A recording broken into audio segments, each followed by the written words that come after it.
لا حول ولا قوة إلا بالله العلي العظيم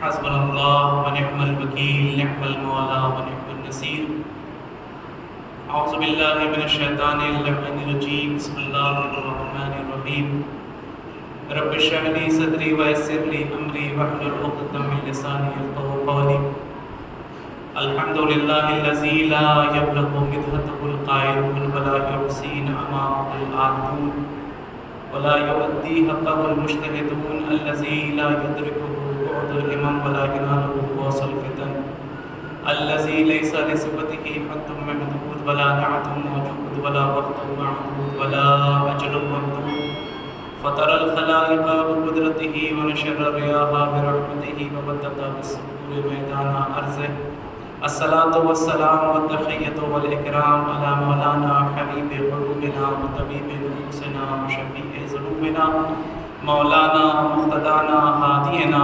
بالقاسم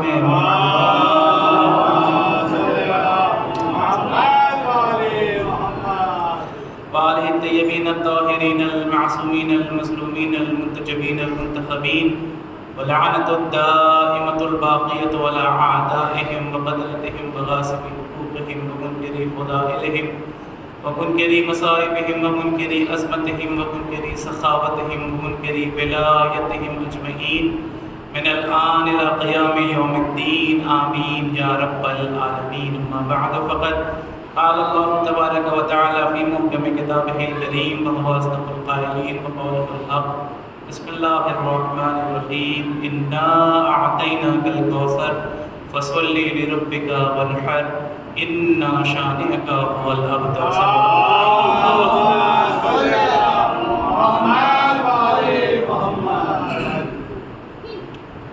قرآن مجید کے لازوال الفاظ اور اس کی فصاحت و بلاغت. قرآن مجید کا مختصر ترین سورہ جس کی تلاوت کا شرف حاصل کیا ارشاد رب العزت ہے حبیب ہم نے آپ کو کوثر عطا کیا فصلی لربک آپ اپنے پروردگار کی نماز پڑھیں اور قربانیاں پیش کریں. ان شانئک هو الابتر آپ کا دشمن مقتول نسل ہوگا ابتر ہوگا بے اولاد ہوگا. سورہ کا ظاہری ترجمہ جو بطور تبرک میں نے آپ کی خدمت میں عطیہ کیا حالانکہ آپ ترجمے سے واقف ہیں لیکن ابتدا میں چند باتیں اس عنوان سے بھی آپ کی خدمت میں پیش کرنی ہے. سب سے پہلا فقرہ جس میں ارشاد ہوا انا اعطیناک الکوثر میرے حبیب ہم نے آپ کو کوثر عطا کیا. قرآن مجید میں اللہ کا جو انداز گفتگو ہے اپنے حبیب کے لیے اگر آپ غور فرمائیں تو جو لہجہ سورہ کوثر میں پروردگار عالم نے استعمال کیا یہ لہجہ کسی اور مقام پہ استعمال نہیں ہوا. انا اعطینا آپ یہ لفظ قرآن مجید میں نہیں ڈھونڈ پائے گا. یہ قرآن مجید میں اللہ نے پیغمبر کو کہا ہو کہ میرے حبیب ہم نے آپ کو فلاں چیز عطا کی اور ظاہر سی بات ہے کہ جس کے صدقے میں کائنات خلق ہوئی اسے یہ الگ سے کوئی چیز عطا کرنا اور پھر اس کا ذکر کرنا اور پھر اس انداز سے کہ ہم نے عطا کیا ہے بات سمجھ میں نہیں آتی. اس لیے کہ سرکار باعث تخلیق کائنات ہیں. لولا کا لما خلقت الافلاک میرے حبیب اگر آپ کو خلق نہ کر رہا ہوتا تو کائنات کو تخلیق کی منزل میں ہی نہ لاتا. اسے الگ سے کوثر عطا کرنا بات سمجھ میں نہیں آتی. شاید ہم بھی نہ سمجھ پاتے اور ہم بھی معنی و مفاہیم سے دور رہ جاتے اگر ہم نے قرآن کو کافی سمجھا ہوتا. ہم قرآن کے ساتھ ساتھ قرآن ناطق کے ماننے والے ہیں اور ان راسخون فی العلم کے ماننے والے ہیں جنہوں نے ہم کو قرآن کے کسی بھی مسئلے کے اندر تشنا نہیں چھوڑا اور ہر مسئلے کا جواب دیا ہے. جب ہم نے معصوم کی خدمت میں عرض کیا اور دریافت کرنا چاہا کہ معصوم بات سمجھ میں نہیں آتی وہ اللہ جس نے پیغمبر کو سب کچھ عطا کیا ہو اسے یہ الگ سے کوثر عطا کرنا کیا معنی رکھتا ہے تو معصوم نے ارشاد فرمایا کہ کیا تم نے بھی قرآن کو کافی سمجھ لیا کہ الفاظ کے جنگلوں میں بھٹکتے رہ گئے معنی و مفاہیم کے سمندر تک نہ پہنچ سکے. اگر تم قرآن کے ساتھ ساتھ یہ سمجھنا چاہتے ہو کہ قرآن فہمی کا مسئلہ کیا ہے تو افہام و تفہیم کے لیے کم سے کم سلمان جیسا مزاج چاہیے، ابوذر جیسی طبیعت چاہیے، عمار جیسا حوصلہ چاہیے، تب جا کے قرآن فہمی کا مسئلہ واضح ہوگا۔ ہم نے کہا معصوم فرزند رسول ذرا ہماری بھی رہنمائی فرمائیں، آخر یہ الگ سے کوثر عطا کرنا کیا معنی اور کوثر کے کیا معنی ہے؟ مختلف معنی مفسرین نے کیے ہیں جو آپ سنتے رہتے ہیں، حالانکہ ایک معنی جس پہ سب کا اتفاق ہے وہ میں آپ کی خدمت میں پیش کروں گا۔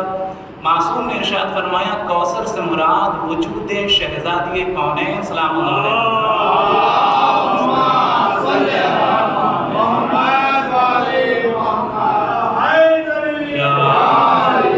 اب آئیے ترجمہ کریں اور بات بالکل روشن ہو جائے گی کہ میرے حبیب ہم نے آپ کو فاطمہ جیسی بیٹی عطا کی۔ اب دوسرا مرحلہ بھی آسان ہو جائے گا، فصلی آپ اپنے پروردگار کی نماز پڑھیں۔ اچھا نماز پڑھنے کا حکم تو ہے لیکن تھوڑا سا ٹیکنیکل گفتگو ہے، میں آسان کروں گا آپ کے لیے اور انشاءاللہ آسان رہے گی۔ اللہ صلی بھی کہہ سکتا تھا، حکم دے رہا ہے نماز پڑھیے، فصلی فوراً نماز پڑھیے۔ عربی میں فائے فوریت کہلاتا ہے جس کا معنی ہوتا ہے فوراً بعد، اور شاید عربی کی کسی اصطلاح سے آپ واقف نہ بھی ہوتے تو اس فا سے اچھی طرح سے واقف ہیں اور آشنا ہیں۔ جواب دوں من کنتم مولا ہو، صلوات بھیجیں میں جو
ایک اور بہتر انداز میں درود بھیجتے ہیں عظمت اعلی محمد۔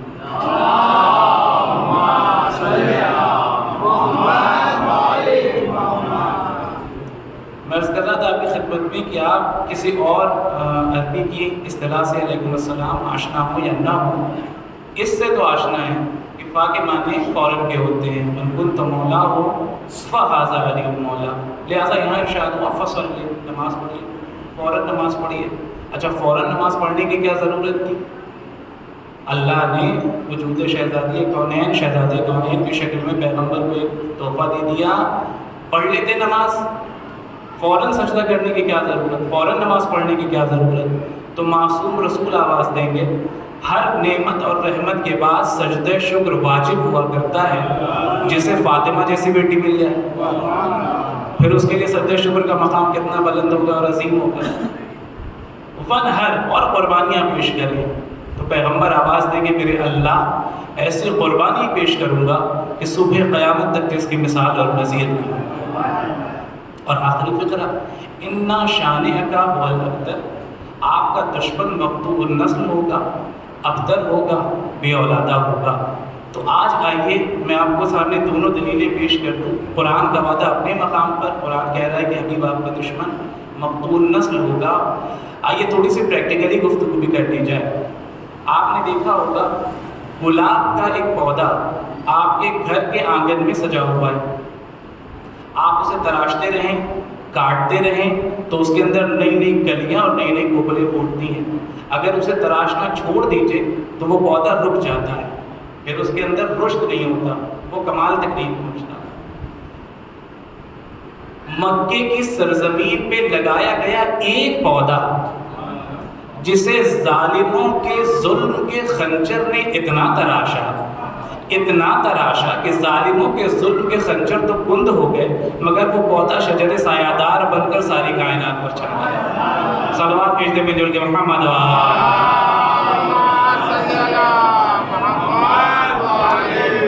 اور آج وہی پودا ساری کائنات کو اپنے احاطے اختیار میں لیے ہوئے ہے، اور دشمن رسول کل بھی ابتر تھا، آج بھی ابتر ہے. نسل معصومہ کونین ساری کائنات میں پائی جا رہی ہے اور دشمن ابتر ہے. اچھا میں یہاں پر رک کے ایک جملہ کہہ دینا چاہتا ہوں. جب نسل معصومہ کونین کی بات ہو تو ہرگز غیر سادات دل میں خیال نہ لائیں کہ وہ اولاد زہرا نہیں ہے. جملہ عرض کروں اور اپنی طرف سے بھی نہیں عرض کروں گا، خدا غریب رحمت کرے. عارف بالحق حضرت آیت اللہ العظمہ بہجت دعویٰ سرا کو انہوں نے فرمایا کہ دنیا میں جتنے بھی شیعان حیدر کرار ہیں سب اولاد زہرا ہیں. میرے جملے نہیں ہیں، حضرت آیت اللہ بہجت. آپ نے ارشاد فرمایا جتنے بھی شیعان حیدر کرار ہیں سب بمنزلہ اولاد فاطمہ زہرا ہیں. تو اب آپ دیکھ لیجئے کہ دنیا کا کون سا ایسا خطہ ہے، کون سا ایسا مقام ہے جہاں شیعان حیدر کرار نہیں. ہر جگہ ذکر حسین ہو رہا ہے، ہر جگہ فرش عزا بچھی ہوئی ہے، ہر جگہ مومنین آ رہے ہیں اور مسلسل ذکر ابا عبداللہ علیہ السلام ہو رہا ہے، ذکر محمد والے محمد ہو رہا ہے.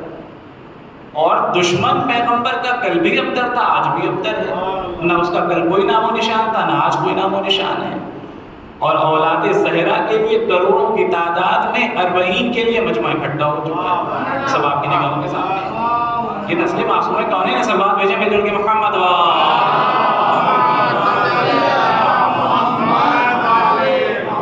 اولاد زہرا کے لیے نسل معصومہ کونین کا اجتماع دیکھنا ہے تو عراق کے اندر دیکھ لیجیے. پروردگار عالم تمام زائرین کی زیارت قبول فرمائے، ان کی حفاظت فرمائے، تمام مومنین کو توفیق زیارت نصیب کرے. دعا کی قبولیت کے لیے مل جل کے صلوات پڑھیں محمد.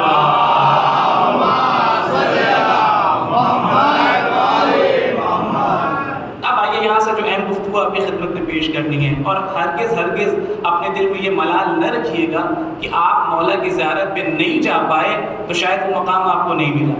میں آپ کی خدمت میں عرض کروں، جس جگہ بھی فرش عزائے حسین بچھائی جائے اور تذکرہ کریم کربلا ہو رہا ہو وہ حسین کا حرم ہے. اب آپ اگر یہاں بیٹھ کے ذکر بھی سن رہے ہیں تو آپ حرم سید الشہداء کے اندر تشریف فرما ہیں، لہٰذا ہرگز دل میں ملال نہ رکھیے گا. عزیزان گرامی، فرش عزا کا کیا مقام ہے، فرش عزا کی کیا عظمت ہے. میرے پاس الفاظ نہیں ہے کہ میں بیان کر سکوں آپ کے سامنے، چونکہ مجھے حکم ہوا ہے کہ میں اس حوالے سے بھی چند باتیں آپ کی خدمت میں پیش کروں. لہٰذا کوشش کروں گا کہ 2-4 باتیں آپ کی خدمت میں پیش کرتا چلوں اس عنوان سے کہ فرش عزا کی اہمیت کیا ہے، فرش عزا کا مقام کیا ہے. جس مقام پہ آپ آئے ہوئے ہیں، نہیں شاید جملہ غلط کہہ گیا، فرش عزا پہ آپ آئے نہیں ہیں، فرش عزا پہ آپ لائے گئے ہیں. فرش عزا پہ آپ لائے گئے ہیں. ایک توفیق ہے جو ہر کس و ناکس کو نہیں ملتی. ایک خاص دعائے زہرا ہے جو زہرا کے چاہنے والوں کے لیے، ورنہ کلمہ پڑھنے والے تو بہت ہیں جی، لا الہ الا اللہ کہنے والے، محمد رسول اللہ کہنے والے بہت ہیں، لیکن سب فرش عزائے حسین پہ نبی کو ان کے نواسے کا پرسہ نہیں دے رہے. اگر آپ آئے ہیں تو سمجھ جائیے کہ آپ کا انتخاب ہوا، کوئی ایک نیکی ہے آپ کی جو آپ فرش عزائے حسین سے منسلک ہیں، اور سب سے بڑی نیکی ہے آپ کے ماں باپ کی دعا جو آپ کے حق میں شامل ہے. اس لیے معصوم نے فرمایا تھا کہ جب بھی ہماری محبت کی ٹھنڈک اپنے دلوں میں محسوس کرنا، اپنی ماؤں کو دعا دینا. یہ ماں باپ کی دعاؤں کا نتیجہ ہے کہ ہم اور آپ یہاں بیٹھے ہوئے ہیں. میں آج ممبر پہ بیٹھا ہوں, آپ فرش عزائے حسین پہ بیٹھے ہوئے ہیں. فرش عزا وہ مقام ہے جو فرش سے عرش تک کا راستہ لمحوں میں طے کر دیتی ہے. میں کچھ کہہ گیا آپ کی خدمت میں, فرش سے عرش تک کا راستہ لمحوں میں طے ہو جاتا ہے. ایک اشک عزا بہائیے, جنت میں گھر بنائیے. یہ کوئی خطابت نہیں ہے, یہ معصوم کی حدیث ہے. یہ معصوم کی حدیث ہے. من بکا او ابکا او تباکا علی الحسین علیہ السلام وجبت لہ الجنہ. جو روئے, رلائے, رونے جیسی صورت بنا لے, اس پہ بھی جنت واجب ہے. مولا رونے جیسی صورت بنا لے, ریاکاری کر لے. فرمایا ہاں اگر ریاکاری بھی غم حسین میں ہو رہی ہے, جنت واجب ہے. ریاکاری اسلام میں پسندیدہ عمل نہیں ہے, پسندیدہ عمل نہیں ہے. لیکن فرض کر لیں کہ ایک انسان کا دل شکستہ نہیں ہے, آنسو نہیں آ رہے, یہ اور بات ہے کہ اس کو اپنے حق میں دعا کرنی چاہیے کہ کیوں اسے توفیق گریہ نہیں ملی. گریہ کرنے کی توفیق بھی خوش قسمت لوگوں کو ملتی ہے, لیکن اگر گریہ نہیں کر پا رہا ہے, صرف رونے جیسی صورت بنا رہا ہے, تباہی کی منزل سے گزر رہا ہے, وجبت لہ الجنہ, اس پہ جنت واجب ہے. یہ ہے فرش عزا کا مقام. یہاں آ جائیے, دنیا بھی بنا لیجیے, آخرت بھی بنا لیجیے. لیکن عزیزان گرامی, یہاں آنے کے بعد ذمہ داریاں بہت بڑھ جاتی ہیں. آپ کی بھی ذمہ داری بہت بڑھ جاتی ہے, ہماری ذمہ داری بھی بہت بڑھ جاتی ہے. بلکہ آپ کی خدمت میں عرض کریں کہ ہر آنے والا عزادار ذاکر اور خطیب کی ذمہ داری کو بڑھا دیتا ہے. ذاکر اور خطیب کی ذمہ داری بڑھتی چلی جاتی ہے جیسے جیسے عزادار آتے چلے جاتے ہیں. یہ ہمارے یہاں کہا جاتا ہے نا, ایک مجمع بہت ہوا, فلاں صاحب کی مجلس میں کتنا مجمع تھا, ایسا کیا کہنا, جمع خفیر تھا, بہت بڑا مجمع تھا. ہم نے مجمع کی کثرت کو تو دیکھ لیا, اپنی ذمہ داری کا احساس کیوں نہیں کیا؟ ذمہ داری کیا ہے؟ آپ کی خدمت میں عرض کروں, اور ذمہ داری یہ ہے, فرض کر لیں کہ مجمع ماشاءاللہ ابھی میرے سامنے اچھا خاصا ہے, فرض کر لیں کہ 50 لوگوں کا مجمع ہے مثلا, اور 50 لوگ میری مجلس میں تشریف فرما رہے, 1 گھنٹے کا بیان رہا, 1 گھنٹے کا بیان. تو اب یہ 1 گھنٹہ صرف میرا ہے یا 1 گھنٹہ 50 لوگوں کا ہے؟ کر رہے ہیں, میں نے 1 گھنٹے نہیں لیے, میں نے 50 گھنٹے لیے. روز محشر عند اللہ مسئول رہوں گا, خدا مجھ سے سوال کرے گا, تم کو میں نے اس توفیق سے نوازا تھا کہ میں نے اپنی خاص امت کے 50 گھنٹے تمہیں دیے تھے, تم نے امت کو کیا دیا؟ کیا دیا تم نے؟ تم لوگوں کی خوشنودی کے لیے ان کے دلوں کو خوش کرتے چلے گئے یا ان کے قلوب کو اللہ سے نزدیک کرتے چلے گئے؟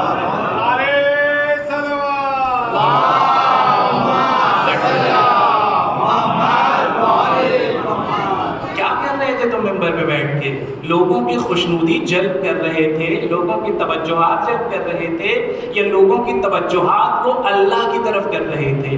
قرآن کہہ رہا ہے کہ جب بھی کلام کرو تو قول سدید بولو. کیا ہے قول سدید؟ قول سدید یہ ہے کہ جب میں ممبر پہ آؤں, آپ کے سامنے بیان کروں, ممکن ہے میری کچھ باتیں آپ کو تکلیف دے جائیں, ممکن ہے کچھ باتیں آپ کو تکلیف دے جائیں, لیکن میں ممبر پہ آنے کے بعد آپ کی رضایت اور آپ کی تکلیف نہ دیکھوں, بلکہ خدا کی مرضی اور خدا کا غضب دیکھوں. یہ ہے قول سدید. میں ممبر پہ آ کے ممکن ہے آپ کے دل کو ناشاد کر دوں, لیکن دل زہرا کو شاد کر دوں. یہ ہے ہدف ممبر کا, یہ ہے ہدف ذاکر کا, یہ ہے فرش عزا کے خطیب کی ذمہ داری. لہٰذا میری ذمہ داری بڑھتی چلی جائے گی. صرف ایک مجلس کا تو معاملہ بھی نہیں ہے, یہاں تو سلسلہ ہے مجالس کا ہمارے یہاں مسلسل, اور پروردگار عالم سے دعا کو ہے کہ یہ سلسلہ جاری رہے نسل ہمارے یہاں, ہم رہے نہ رہے لیکن یہ سلسلہ جاری رہے, جاری رہے. تو مسلسل تذکرہ ہمارے یہاں ہوتا رہتا ہے. تو جتنا زیادہ ہم آپ کا وقت لے رہے ہیں, ہماری ذمہ داری بڑھتی چلی جا رہی ہے, اور ہمارا سب سے پہلا کام یہ ہونا چاہیے کہ آپ کو اللہ سے نزدیک کریں, آپ کو خدا سے نزدیک کریں. اچھا, کیا صرف ذاکر کی ذمہ داری ہے؟ آپ ماشاءاللہ اتنی محبت سے سن رہے ہیں, خوبصورتی سے سن رہے ہیں, تو دل چاہ رہا ہے کہ اس حوالے سے بھی چند باتیں پیش کروں. صرف خطیب کی ذمہ داری ہے؟ جی نہیں, بانیان مجلس کی بھی ذمہ داری ہے. بانیان مجلس کی کیا ذمہ داری ہے؟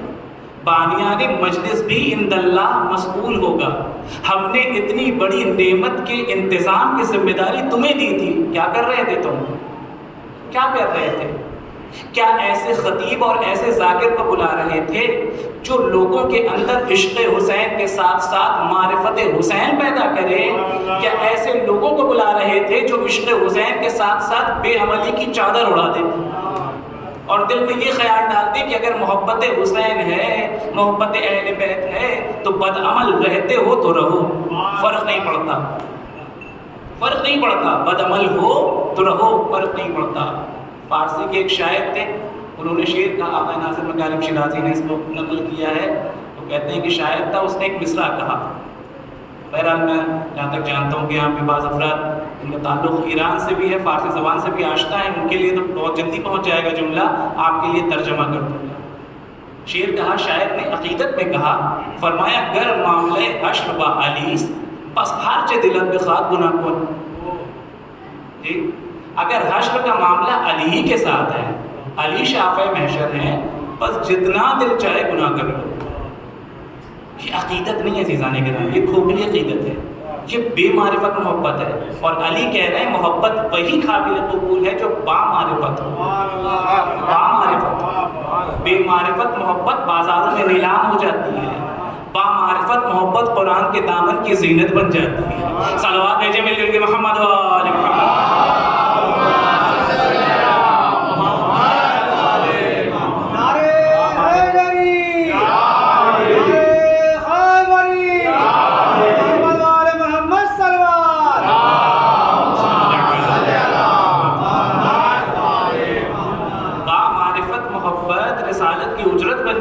قرآن کے دامن کی زینت بن جاتی ہے۔ شعر کہنے کو کہہ تو دیا اس نے، عقیدت میں کہا تھا بہرحال مولا آ گئے اصلاح کرنے کے لیے، اور خواب میں آ کے مولا نے فرمایا اپنے شعر کی اصلاح کر لے، اصلاح کر لے اپنے شعر کی۔ کہا مولا شعر پہ کیا مشکل ہے، بہت اچھا شعر میں نے کہا۔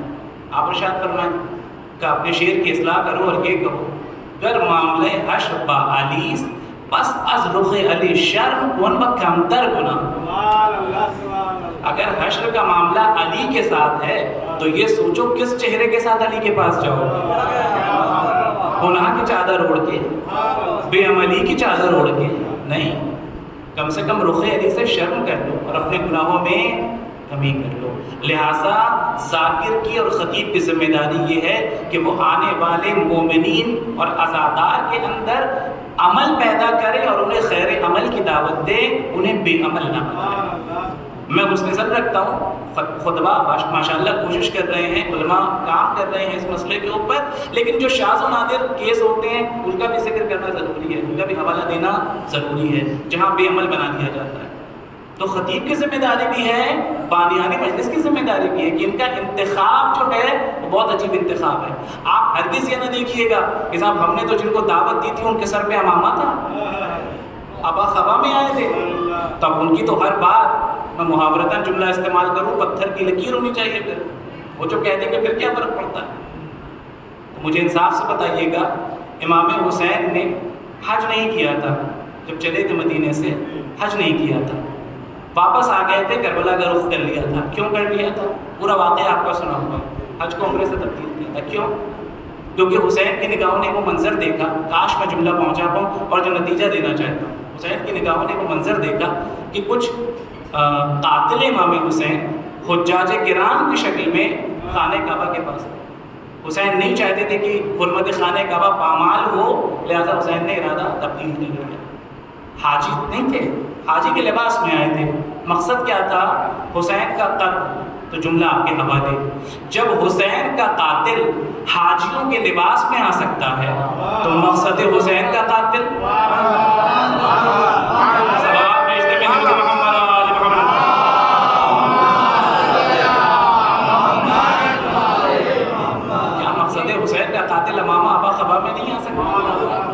لباس میں تو جائیے گا ہی نہیں، ہمیشہ یہ دیکھیے کہ کیا کہہ رہا ہے، کون کہہ رہا ہے یہ نہیں دیکھیے، لباس کیسا بھی ہو ہمیشہ یہ دیکھیے کیا کہہ رہا ہے، آپ کے دل کے اندر خوف خدا پیدا کر رہا ہے یا نہیں، آپ کو اللہ کی طرف لے کے جا رہا ہے یا نہیں۔ اس لیے کہ میں نے کہا یہاں سے منٹوں میں سفر ہو جاتا ہے، فرش اشتہ کا سفر یہیں سے ہو جاتا ہے، اور فرش عزائے حسین پہ ہمارا تو عقیدہ یہ کہ وہ ہستیاں آتی ہیں جو باعث تخلیق کائنات ہیں، لہٰذا ہماری ذمہ داری اور بڑھ جاتی ہے۔ یہاں پہ ملائکہ تشریف لاتے ہیں، یہاں پہ انبیاء تشریف لاتے ہیں اور ملائکہ تشریف لا چکے ہیں جی، وہ اسی وقت تشریف لے آتے ہیں جو وقت دیا جاتا ہے۔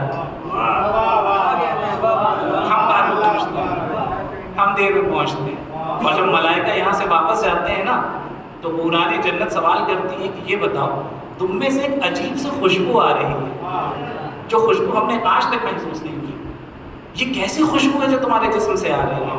یہ کون کہہ رہا؟ کون کہہ رہا؟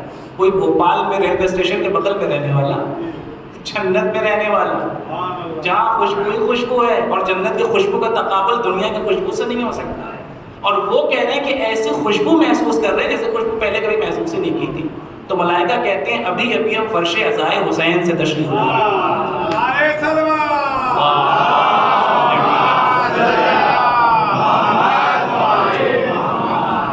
ابھی ہم فرش عزائے حسین سے آ رہے ہیں۔ یہ ہے فرش عزائے حسین کا معجزہ، اور یہ ہے فرش عزائے حسین کا کمال۔ ہم بڑے خوش نصیب ہیں کہ ہمارا انتخاب ہوا ہے اس فرش عزا کے لیے۔ میں بار بار یہ جملہ دہرا رہا ہوں، ہم اپنی مرضی سے نہیں آئے، ہمارا انتخاب ہے، ہمارا انتخاب ہے، کسی خاص ہستیوں کا انتخاب ہے جنہوں نے آج ہمیں یہ توفیق دی ہے کہ تشریف فرمائیں، ورنہ سب کو یہ توفیق نہیں ملا کرتی، سب کو یہ مقام نہیں ملا کرتا۔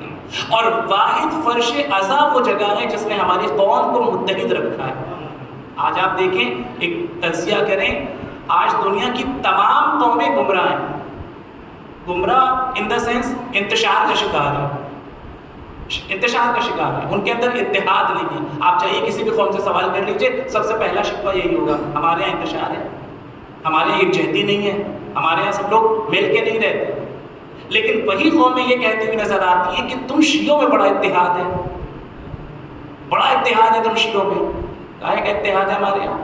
کون سا اتحاد ہے؟ جائیے چھوٹے چھوٹے سے قصبے میں جا کے جائزہ لیجئے گا، چھوٹے سے محلے کے اندر بھی 5 انجمنیں ہیں جی، چھوٹا سا قصبہ ہے، چھوٹا سا علاقہ ہے، زیادہ مومنین بھی نہیں ہے، 5 انجمنیں ہیں، ادھر ان کا جلوس، ادھر ان کا جلوس، ادھر ان کی مجلس، ادھر ان کی مجلس، تو پھر اتحاد کہاں رہا؟ اور میں کہہ رہا ہوں کہ فرش عزا متحد کیے ہوئے ہیں۔ عزیزان گرامی، انجمنیں تو متعدد ہو گئی، بہت ہو گئی، لیکن سوال یہ ہے کہ ذکر کس کا ہو رہا ہے؟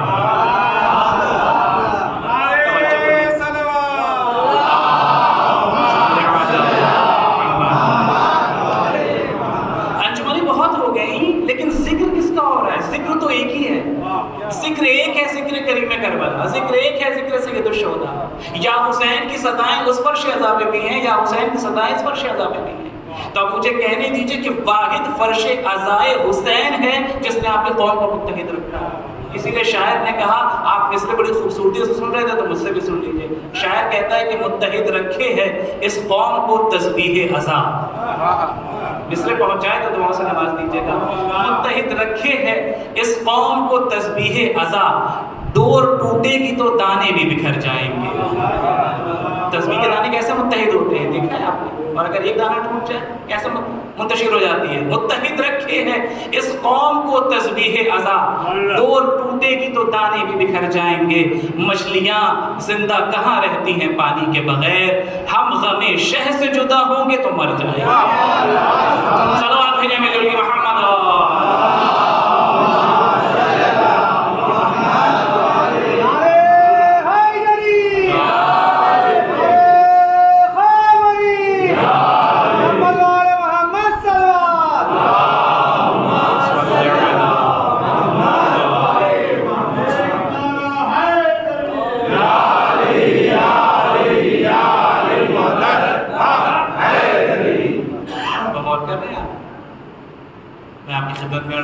یہ ہے فرش عزا کا مقام، یہ ہے فرش عزا کی اہمیت۔ سرکار رسالت مآب محمد مصطفیٰ صلی اللہ علیہ وسلم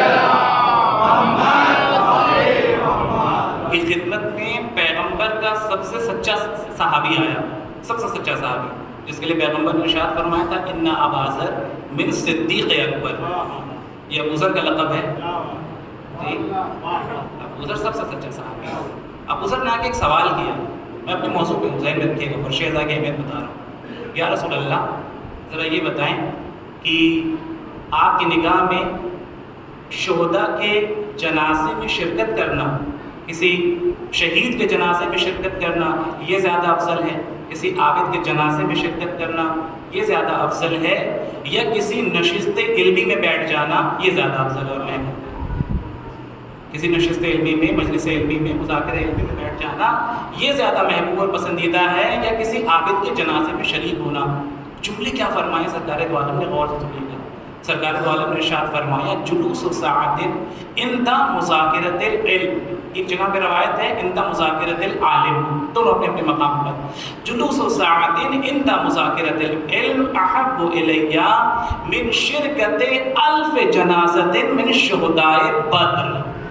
اب ترجمہ کروں گا تو آپ بجٹ میں آ جائیں گے۔ فرمایا 1 گھنٹہ مذاکرہ علمی میں، نشست علمی میں اتنا محبوب ہے میری نگاہ میں جیسے 1000 شہداء کے جنازے میں شرکت کرنا۔ اور شہداء بھی کون شہداء؟ من شہداء بدر۔ اب شہداء بدر کا کیا مقام ہے مجھے آپ کے سامنے بتانے کی ضرورت نہیں۔ میری نگاہ میں کسی مذاکرہ علمی میں 1 گھنٹہ گزار دینا 1000 شہیدوں کے جنازے میں شرکت سے افضل ہے۔ اچھا آپ رک جائیے گا، تھوڑی سی تشریح ہو جائے۔ پہلے میں آپ کی خدمت میں شہداء کا مقام پیش کر دوں، حالانکہ روشن ہے لیکن میں صرف قرآن کا سہارا لینا چاہتا ہوں۔ قرآن کیا کہہ رہا ہے شہداء کے بارے میں؟ پہلے ایک عام شہید کا درجہ دیکھ لیجئے، پھر شہداء بدر کا تو درجہ خود بخود واضح ہو جائے گا۔ قرآن کہہ رہا ہے وَلَا تَحْسَبَنَّ الَّذِينَ قُتِلُوا فِي سَبِيلِ اللَّهِ أَمْوَاتًا بَلْ أَحْيَاءٌ عِندَ رَبِّهِمْ يُرْزَقُونَ۔ ہرگز اللہ کی راہ میں شہید ہو جانے والے کو مردہ نہ سمجھنا، زندہ ہے، اللہ کی طرف سے رزق ملتا ہے، یہ ہے شہید کا مقام۔ اور پھر شہداء بدر، پھر آپ سمجھ جائیے کیا مقام ہے۔ اچھا یہ تو تھا شہید کا مقام۔ کسی کے جنازے میں شرکت کرنا کیا اس کا بھی ثواب ہے؟ بہت ثواب ہے، بہت ثواب ہے۔ میں روایت کا مفہوم آپ کے سامنے کر رہا ہوں، نقل معنی کر رہا ہوں۔ روایت کچھ یوں ہے کہ جب کبھی انسان کسی کے جنازے میں شریک ہوتا ہے، جو آپ کے دستور ہے، آپ جنازے میں شریک ہوتے ہیں، کاندھا دیتے رہتے ہیں، شہادتین پڑھتے رہتے ہیں، فرمایا جب کوئی بندہ مومن کسی بندے مومن کے جنازے میں شریک ہوتا ہے، اللہ کو اس مومن بندے کی یہ ادا اتنی پسند آتی ہے کہ خدا حکم دیتا ہے اس کے تمام گناہوں کو مٹا دو، اور یہ ایسا ہو جاتا ہے جیسے ابھی بطن مادر سے متولد ہوا ہے۔ سارے گناہ مٹا دیے جاتے ہیں ایک عام جنازے میں شرکت کرنے سے۔ پھر شہید کا جنازہ نہیں رک جائے گا۔ اگر ابھی بھی بات واضح نہ ہو پائی کہ کسی کے جنازے میں شرکت کا کتنا ثواب ہے، اللہ سارے گناہ مٹا دیتا ہے، تو بس ایک جملہ کہوں گا اور اسی سے اندازہ لگا دیجیے گا کہ کیوں شہزادی زہرا نے کہا تھا میرے جنازے میں فلاں فلاں کو شریک نہ ہونے دینا۔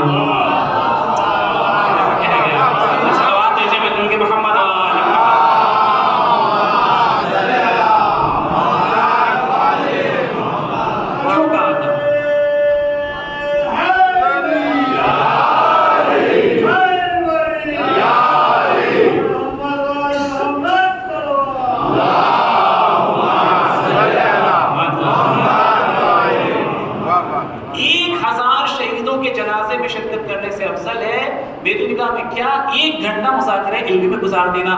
یا رسول اللہ مذاکرہ علمی تلاشیں کہاں جائیں نشست علمی ڈھونڈنے کے لیے؟ کہاں علماء کو تلاش کریں؟ کہاں جائیں وہ مقام ڈھونڈے جہاں پہ نشست ہو اور ہم جہاں وہاں جا کے بیٹھ جائیں؟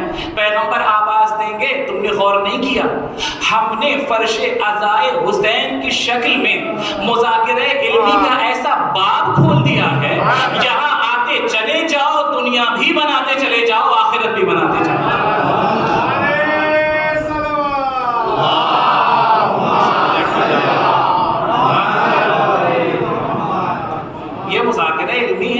یہاں سے رزق علم تقسیم ہوتا ہے عزیزان کرام۔ فرش عزائے حسین وہ مقام ہے جہاں سے رزق علم تقسیم ہوتا ہے، اور ہر وہ انسان جو علم کا متمنی اور خواہاں ہے وہ یہاں سے سیراب ہو کے جاتا ہے۔ رزق علم ملتا ہے یہاں سے اور مل رہا ہے تشنگان علم کو۔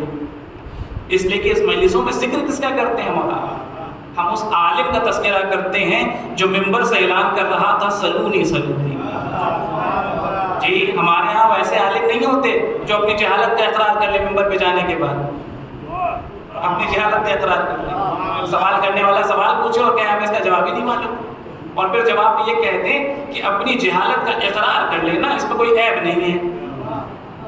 لیکن زمانے نے دیکھا کہ جب علی کا زمانہ آیا اور علی کا دور آیا تو علی نے ممبر خلافت سے اعلان کیا سلونی سلونی، پوچھ لو جو تم سے پوچھنا۔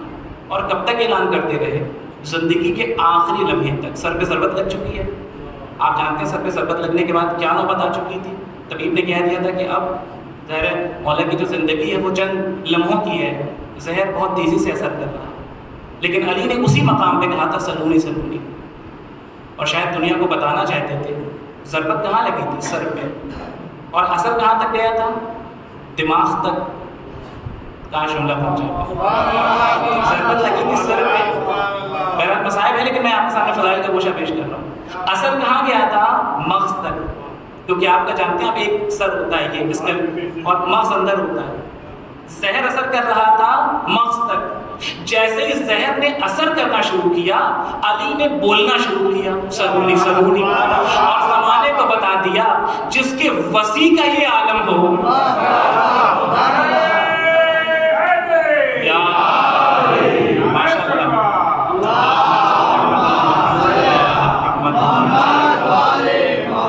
ماشاءاللہ اتنی محبتوں سے آپ سن رہے ہیں تو میں کہنا چاہوں گا مسکین بھائی سے کہ وہ میرا وقت کاؤنٹ نہ کیجیے گا جو مائک بنانے میں لگ گیا.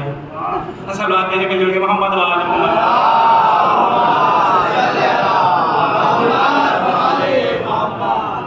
جس کے وسیع کا یہ عالم ہو کہ اس عالم میں سلونی کا دعویٰ کرے، پھر اس کے جانشین کا کیا عالم ہو؟ جو اس کے وسیع کا، جس کا وسیع ہے اس کا کیا عالم ہوگا؟ نبی کا کیا عالم ہوگا؟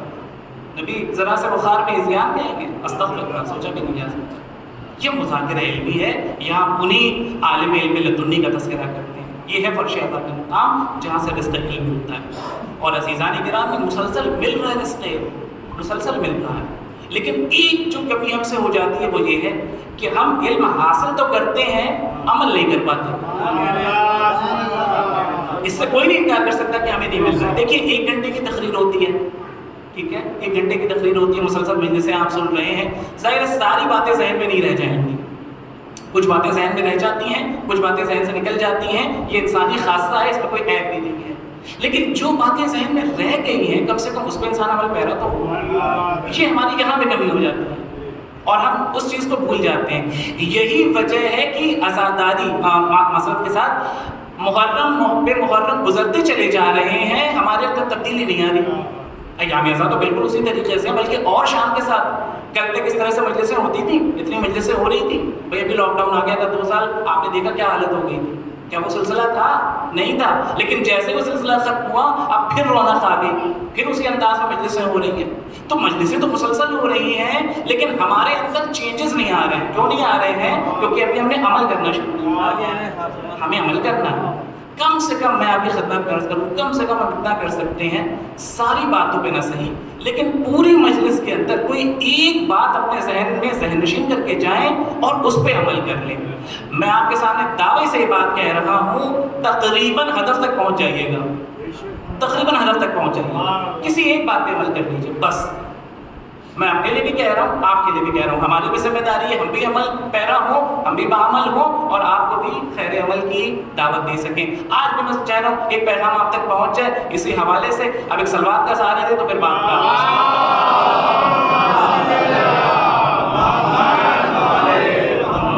کیونکہ مومنین اکثر یہ سوال کرتے ہیں کہ مولانا آپ کہہ کے چلے جاتے ہیں آپ حضرات، یعنی خطبہ حضرات، کہ مقصد حسین سمجھیے، یہاں سے رزق علم لے کے جائیے، وہ ہے کیا؟ وہ بھی تو بتائیے. ایران کی سرزمین پہ ایک بڑی بہت عظیم المرتبہ ہستی گزری ہے، حضرت آیت اللہ العظمیٰ شاہ آبادی. یہ امام خمینی کے استاد تھے.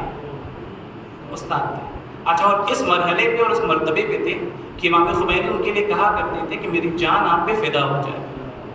اور عارف باللہ کا لقب دیا تھا امام خمینی نے آیت اللہ شاہ آبادی. بہت بڑی بات ہے. امام خمینی کی زبان سے اگر کسی کے لیے القاب نکل رہے ہیں یا کسی کو اہمیت دے رہے ہیں تو آپ سمجھ سکتے ہیں کہ خود چونکہ اپنا ان کا قد بہت بلند ہے، لہٰذا پھر ان کا قد آپ سمجھیے کتنا بلند ہوگا آیت اللہ شاہ آبادی کا. اور تھوڑا سا میں ان کی شخصیت کا تعارف بھی کراتا چلوں تاکہ پہلے ان کے قد کا اندازہ لگ جائے، پھر جو بات میں آپ کی خدمت میں پیش کرنا چاہتا ہوں کہ کوئی ایک بات پہ اگر ہم نے عمل کر لیا تو پھر وہ ہمیں کس طرح سے فائدہ پہنچائے گی. یہ وہ ہستی ہیں کہ ان کو عراق سے مسلسل خط آیا کرتے تھے. ان کے بیٹے نے یہ واقعہ نقل کیا.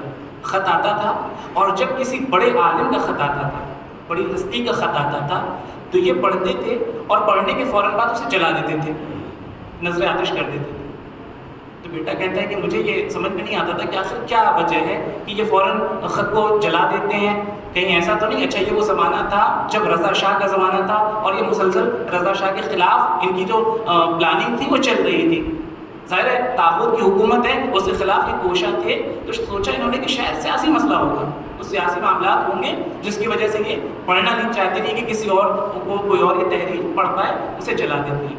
تو بیٹے نے ایک بار پلان کیا کہ کسی بھی طریقے سے میں خط کو پڑھوں گا، اور ہوا کچھ یوں کہ انہیں کہیں جانا تھا، تب تک نامہ آیا، خط آیا ان کے پاس، انہوں نے پڑھا اور اتنی جلدی میں تھے کہ چلے گئے اور خط کو جلا نہیں سکے۔ بیٹے نے کہا کہ اب میں ایک بار پڑھ کے ضرور دیکھوں گا کہ آخر خط میں لکھا کیا ہے۔ آپ جانتے ہیں خط میں کیا لکھا تھا؟ خط میں لکھا تھا سلام اور دعا کے بعد کہ اب جب امام زمانہ سے ملاقات کیجیے گا میرا یہ پیغام پہنچا دیجیے گا۔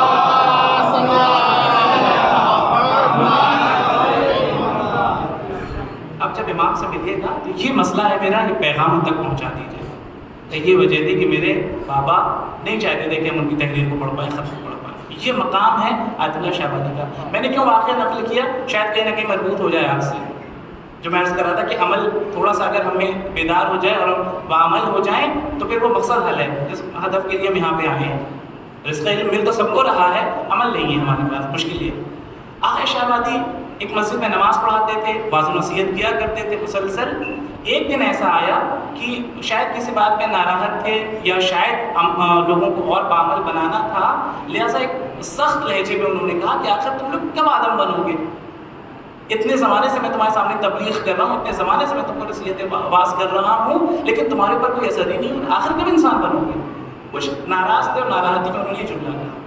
جب ختم ہو گئی ان کی گفتگو تو ایک بندہ مومن کھڑا ہوا اور اس نے آ کے کہا کہ آقا آپ صحیح کہہ رہے ہیں، بالکل صحیح کہہ رہے ہیں کہ ہم بدعمل لوگ ہیں، ہم عمل نہیں کر پاتے ہیں، لیکن آخر آپ ہم سے کیا چاہتے ہیں؟ بہت غور سے سنیے، کیا چاہتے ہیں؟ ہم کیا کریں؟ ہم آپ کے جیسے عالم تو نہیں بن سکتے، ہم دکاندار ہیں۔ مسجد کے آس پاس بہت ڈھیر ساری دکانیں تھیں اور اس میں زیادہ تر وہ افراد تھے جو مسجد میں نماز پڑھنے والے تھے، وہ دکاندار تھے، وہ آتے تھے نماز پڑھتے تھے پھر دکانوں پہ چلے جاتے تھے۔ کہ ہم دکاندار لوگ ہیں، تاجر لوگ ہیں، ہم بہرحال عالم تو نہیں بن سکتے آپ کے جیسے، پھر آپ ہم سے کیا چاہتے ہیں؟ اب علم دین حاصل کرنے کا ہمارے پاس موقع نہیں ہے، اتنا وقت بھی نہیں کہ ہم بہت زیادہ کتابیں پڑھ پائیں، ہم اپنی تجارت میں مصروف ہیں اور اسی میں محب ہیں، تو آپ ہم سے کیا چاہتے ہیں؟ تو انہوں نے فرمایا کہ ہم آپ سے بہت زیادہ چیزیں نہیں چاہتے، صرف 3 باتیں چاہتے ہیں، 3 باتوں پہ عمل کر لیجئے بس، اور اگر 3 باتوں پہ عمل کر لیا تمہاری چشم برزخی کھل جائے گی۔ یہ جو ہماری آنکھیں ہیں نا، اس پہ مادیات کے پردے پڑے ہوئے، اسی لیے ہم امام زمانہ کو نہیں دیکھ پاتے۔ امام زمانہ غیبت میں ہیں، ضرور ہیں، لیکن کیسے لوگ دیکھ لیتے تھے، کیسے ملاقات کر لیتے ہیں؟ جو آپ سنتے ہیں عرفا کے واقعات، علماء کے واقعات، جنہوں نے ملاقات کر لی، کیونکہ ان کی آنکھیں کھلی ہوئی ہیں، ہماری آنکھیں نہیں کھلی ہیں، ہماری آنکھوں پہ پردے پڑے ہوئے ہیں، گناہ کے پردے پڑے ہوئے ہیں، جو باعث ہے کہ ہم اپنے امام کو نہیں دیکھ پاتے، ورنہ امام سامنے ہیں، ہم دیکھ سکتے ہیں اگر ہماری چشم برزخی کھل چکی ہوتی ہے۔ تو فرمایا 3 باتوں پہ عمل کر لو، انشاءاللہ تم اس مقام تک پہنچ جاؤ گے۔ اور وہ 3 باتیں کیا ہیں؟ آئیے اسی پہ تھوڑی سی ڈیٹیل میں گفتگو ہو جائے اور گفتگو کو مختصر کیا جائے۔ فرمایا سب سے پہلا کام، تاجر ہونا، دکاندار ہونا، ٹھیک ہے ہم تم سے عالم بننے کو نہیں کہتے، اب یہ نہیں کہتے تم جاؤ جا کے علم حاصل کرنے لگو اور عالم فاضل بن جاؤ، ایک کام ہے، نماز اول وقت پڑھا کرو۔ کتنا بڑا کام ہے؟ نماز اول وقت پڑھا کرو اور حتی الامکان با جماعت پڑھا کرو۔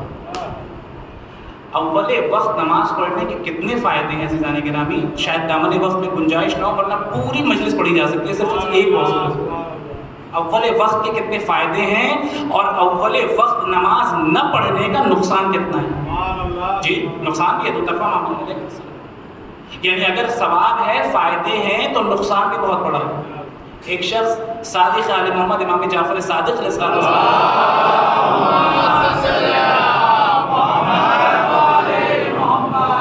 اور آ کے کہتا ہے فرزند رسول مجھ سے بہت بڑا گناہ ہو گیا، بہت بڑا گناہ کر کے آ رہا ہوں، مولا کیا میری بخشش ہو سکتی ہے؟ کیا امکان توبہ ہے؟ کیا امکان بخشش ہے، شفاعت ہو سکتی ہے میری؟ مولا نے فرمایا اللہ کریم ہے، تیرے گناہ بخش دے گا، بخش دے گا۔ کہ مولا بہت بڑا گناہ کر کے آیا ہوں، بہت بڑا گناہ ہوا ہے۔ اچھا میں آپ کی خدمت میں عرض کروں، چونکہ امام سے محو کلام تھا، امام سے گفتگو کر رہا تھا، لہٰذا یہ کام صحیح ہے، ورنہ اقرار گناہ گناہ ہے، کسی عام انسان کے سامنے گناہ کا اقرار نہیں کرنا چاہیے، اس سے انسان کے اندر جرأت پیدا ہوتی ہے، جری ہوتا ہے انسان۔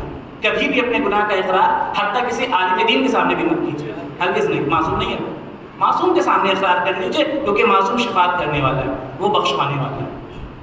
تو اس نے کہا مولا بہت بڑا گناہ کر کے آیا ہوں۔ معصوم نے مسکرا کے کہا اللہ بخشنے والا ہے، اللہ بہت کریم ہے، اللہ رحیم ہے، اللہ غفور الرحیم ہے۔ جب 3 بار اس نے یہ جملہ بار بار دہرایا کہ فرزند رسول بہت بڑا گناہ کیا ہے، گناہ کبیرہ کیا ہے، فلاں کیا ہے، مولا نے فرمایا کیا گناہ کیا ہے تم نے؟ تو اس نے کوئی گناہ بتایا، بتانے کی یہاں پہ ضرورت بھی نہیں ہے، محل بھی نہیں ہے، اس نے کہا فلاں گناہ کا میں مرتکب ہوا ہوں۔ پھر معصوم نے وہی جملہ دہرایا، کہا اللہ بخش دے گا، اللہ رحیم ہے، میں تو سوچ رہا تھا کہ تمہاری نماز صبح قضا ہو گئی۔ اللہ اللہ، میں سوچ رہا تھا کہ تیری نماز صبح قضا ہو گئی۔ یہ ہے نماز صبح قضا کرنے کا عقاب۔ کسی گناہ کبیرہ پہ جو سزا نہیں ہے وہ نماز صبح قضا کرنے کے لیے ہے۔ اور ہماری سب سے بڑی مشکل یہ ہے کہ ہم نماز ظہرین، نماز مغربین میں مسجد میں تو تعداد دیکھتے ہیں، لیکن نماز صبح میں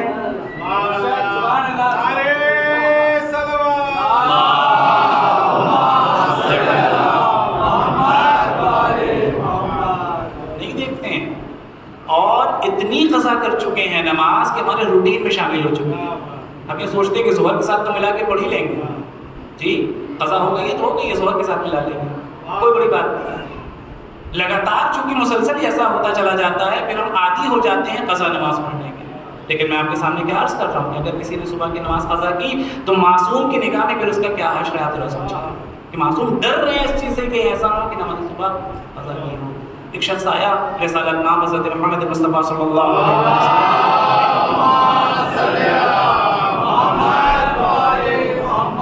اور آ کے کہتا ہے کہ یا رسول اللہ میں ایک سفر پہ جا رہا ہوں، تجارت کا سفر ہے، شام جانے کا میرا ارادہ ہے، آپ میرے حق میں استخارہ کر لیں کہ میرا سفر مناسب رہے گا یا نہیں رہے گا۔ پیغمبر اکرم نے استخارہ کیا، استخارہ منع آیا، سرکار نے آواز دی کہ تمہارا استخارہ بہتر نہیں ہے، منع آ رہا ہے، لہٰذا اس پہ جانے دو، ارادہ کینسل کرو اور اس سفر پہ مت جاؤ، نقصان اٹھاؤ گے، بہت بڑا نقصان اٹھاؤ گے۔ بہرحال چونکہ نبی نے کہہ دیا تھا، اس نے مان لیا، اور اب اپنے دوستوں کو خط لکھتا ہے کہ میں سفر پہ نہیں جا پاؤں گا۔ دوستوں نے کہا کہ تم ایک بار آ کے تو دیکھو، یہاں تجارت میں بڑا فائدہ ہے، بہت زیادہ پروفٹ ہے، اتنا زیادہ فائدہ اٹھا چکے ہیں کہ تم اندازہ بھی نہیں لگا سکتے ہو۔ اچھا ایک کام کر لو جو ہم بھی کرتے ہیں، 1 ہفتہ 10 دن انتظار کر لو، رک جاؤ کچھ دن، استخارے کا موضوع بدل جائے گا، دوبارہ استخارہ مت کرانا۔ یہ ہم کرتے ہیں کہ نہیں کرتے؟ مول صاحب ایک بار استخارہ کر دیجئے، مول صاحب نے بتا دیا کہ صاحب استخارہ منع آ رہا ہے، اور ابھی ہمیں یقین ہی نہیں ہے کیوں منع آ گیا، ہمارے حق میں تو بہتر تھا۔ یعنی ہم اللہ سے بہتر جانتے ہیں، اللہ سے زیادہ جانتے ہیں، اور ہم کیا کرتے ہیں جیسے ہی 1 ہفتہ گزرتا ہے، مول صاحب کیا کوئی امکان ہے کہ دوبارہ استخارہ کیا جا سکے، دوبارہ استخارہ کیا جا سکے؟ دیکھیے استخارہ، اب بات ضمن آ گئی ہے تو عرض کرتا چلو، واجب عمل نہیں ہے، گناہ کے مرتکب نہیں ہو گئی اگر ہوئیے گا، اگر آپ نے مان لیجیے استخارے کی مخالفت کر دی، استخارہ آیا تھا آپ نے کام نہیں کیا، منع آیا تھا آپ نے کر لیا، گناہ نہیں ہوگا، لیکن اس کے مترادف ہو جائے گا کہ آپ اللہ سے کہنا چاہتے ہیں کہ میرے اللہ اس مسئلے میں ہم تو اس سے بہتر جانتے ہیں، ہماری مرضی چلے گی، تیری مرضی نہیں چلنے والی، یہ جو تم نے کہا نا کہ تمہارے حق میں بہتر نہیں ہے، ہم اپنے حق میں بہتر جانتے ہیں۔ یہ بھی انہی میں سے تھے، ان کو ان کے دوست نے سمجھایا ایسا استخارے پہ اب دوبارہ استخارہ نہ کرانا اور تم سفر پہ آ جاؤ، بہت فائدہ ہے۔ یہ پہنچ گئے سفر پہ، جانے کے بعد انہوں نے وہاں پہ تجارت کی، بہت پروفٹ کمایا، بہت فائدہ، بہت منافع کمایا۔ جب بہت منافع کما لیا تو سفر سے واپس آئے تو پھر رسالت آپ کی خدمت میں ہے، پہچانیے گا اول وقت نماز نہ پڑھنے کی سزا کیا ہے اور نقصان کیا ہے۔ آئے اور آ کے کہتے ہیں یا رسول اللہ آپ نے کہا تھا استخارہ منع آیا ہے، تم نقصان اٹھاؤ گے، خسارہ اٹھاؤ گے، میں تو فائدہ ہی فائدہ کر کے آیا ہوں، بہت بڑا بزنس ہوا ہے، بہت بڑی تجارت ہوئی ہے اور بڑا منافع ہوا ہے، اور آپ کہہ رہے تھے کہ نقصان۔ پیغمبر اکرم نے کہا کہ تم نے جو نقصان کیا ہے ابھی بھی اس سے ناواقف ہو، ابھی تمہیں خبر ہی نہیں ہے تم نے کتنا بڑا نقصان کر لیا۔ یا رسول اللہ کیا نقصان کر لیا؟ آپ نے کہا تھا نقصان ہوگا، میں تو فائدہ کر کے آ رہا ہوں۔ کہ یہ بتاؤ جب سفر پہ گئے تھے تو اس دوران سفر ایک دن تمہاری نماز صبح قضا ہوئی تھی یا نہیں ہوئی تھی؟ پورے سفر کی بات نہیں ہو رہی ہے، ایک دن کی بات ہو رہی ہے۔ کہ یا رسول اللہ ہاں ہوئی تھی قضا، اس سے انکار نہیں کیا جا سکتا۔ ایک دن میری نماز قضا ہوئی تھی، پیغمبر اکرم نے فرمایا وہ جو تم نے نقصان کیا ہے نا، اس کی بھرپائی کے لیے اگر تم کو ایک کوہ طلا بھی دے دیا جائے، یعنی سونے کا پہاڑ بھی دے دیا جائے، تب بھی بھرپائی نہیں ہو سکتی۔ یہ رسالت نام کے جملے ہیں، یہ میرے جملے نہیں ہیں۔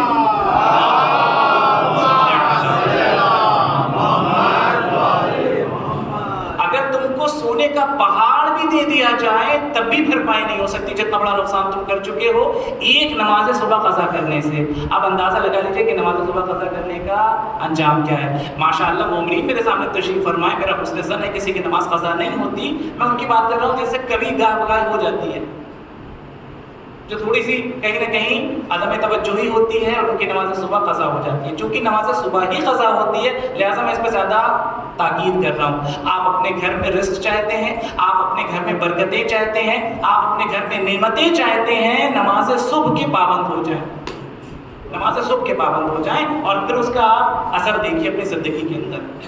زندگی بدل جاتی ہے، خدا کی قسم بدلی ہے کتنے لوگوں کی، تبدیل ہو گئی زندگی۔ اول وقت نماز کے آتی تو ہو جائے۔ ایک شخص آیا جناب آغا بہجت کی خدمت میں اور آ کے اپنے کسی مسئلے کو اس نے ڈسکس کیا کہ آغا بہت پریشان ہے، بڑی مشکل میں گرفتار ہیں، ذرا بتائیں تو صحیح کہ اس کا حل کیا ہے۔ لوگ آپ نے دیکھا ہوگا انٹرنیٹ پہ ایسی کلپس بھی موجود ہیں کہ آغا کوئی ذکر بتا دیں، کوئی طریقہ بتا دیں، تو وہ آغا بہجت ہے، ہمارے ہندوستان کے عالم دین نہیں ہے جو کہیں کہ فلاں ذکر کو 565 بار پڑھ لیجیے گا جی، اور ہمارا عقیدہ ایسے ہی نسخے پہ زیادہ رہتا ہے۔ اگر ہم مومنین سے کہتے ہیں نا کہ بس ایک بار آیت الکرسی پڑھ لیجئے تو ان کو یہ نسخہ کارگر نہیں لگتا۔ ایک بار بتایا، ارے کم سے کم 1000 بار کہا ہوتا تو اس میں دم ہوتا۔ میں نے کہا ایک بار نعت علی پڑھ لیجئے اور پھر زندگی میں برکتیں دیکھیں۔ بھائی صاحب ایک بار نعت علی کم سے کم 600 کچھ مرتبہ، 700 کچھ مرتبہ، 1000 مرتبہ کہا گیا ہوتا تب عمل ہوتا۔ اب آئیے دیکھیں آقا بہجت کیا کہہ رہے ہیں۔ آقا بہت پریشانی میں ہوں، کوئی ایک نسخہ بتا دیجئے کہ نماز اول وقت پڑھا کرو۔ اس کو سمجھ میں آیا کہ یہ نسخہ کارگر نہیں ہوگا، تو چھوٹی سی بات کہہ دی انہوں نے۔ اس نے پھر دوسری مشکل بتا دیا، بہت مشکل میں گرفتار ہوں، یہ مشکل ہے میری، فرمایا نماز اول وقت پڑھا کر۔ تیسری مشکل گنائی کہ نماز اول وقت پڑھا کر۔ ہر مشکل کا علاج نماز اول وقت۔ پروردگار عالم تمام مومنین کو اول وقت نماز پڑھنے کی توفیق عطا فرمائے۔ دعا کی قبولیت کے لیے مل جل کے صلوات پڑھیں محمد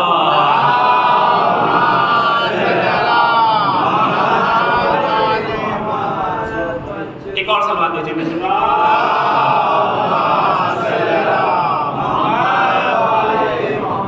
غور کر رہے ہیں آپ، میں آپ کی خدمت میں عرض کر رہا ہوں کہ یہ ہے اول وقت نماز پڑھنے کا نتیجہ، اثرات، اس کے فائدے اور اس کے نقصانات۔ یہی رشتہ علم ہے آج فرش افضل حسین کا، اور انشاءاللہ اگر اس پہ کسی ایک نے بھی عمل کر لیا تو میں سمجھوں گا میری محنت مکمل ہوگی۔ ٹھیک ہے، آقا شہبازی نے کیا کہا؟ نماز اول وقت پڑھا کرو، اول وقت پڑھا کرو، اور جتنا ہو سکے جماعت سے پڑھا کرو۔